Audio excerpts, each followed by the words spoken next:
savez, quand vous changez plusieurs fois de version, c'est donc qu'il y a au moins certaines fois que vous mentez.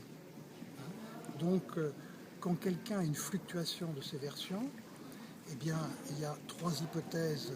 Effectivement, c'est que on peut mentir pour évidemment cacher la vérité, mais souvent, comme on le voit, ce qu'on nie touche les choses les plus difficiles à reconnaître sur soi-même.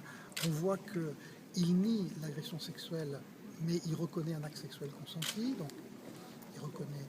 Ensuite, on voit qu'il présente une forme accidentelle de l'homicide, mais il nie les coups de couteau, il ne les commande pas.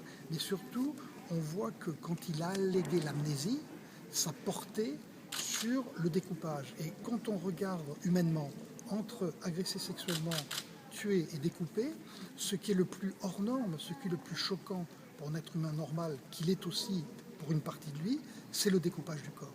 Est-ce que vous croyez, c'est que M. X est la énième fluctuation, et en même temps, M. X vient proposer une solution formelle pour le découpage. C'est-à-dire que, donc, il essaie de s'exonérer dans ses versions multiples de beaucoup de choses, mais en particulier du découpage du corps. Donc, M. X, c'est quelque chose qui apparaît, en plus, vous voyez, il est mystérieux, il est anonyme, on ne peut pas en parler, et je l'ai observé au CNO de Fresnes, des sujets qui avaient fait des actes hors normes, notamment, on va dire, quand les actes sont proches du découpage ou des actes de barbarie.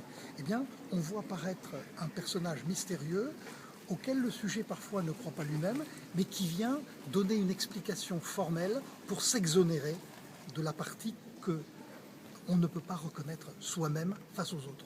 La théorie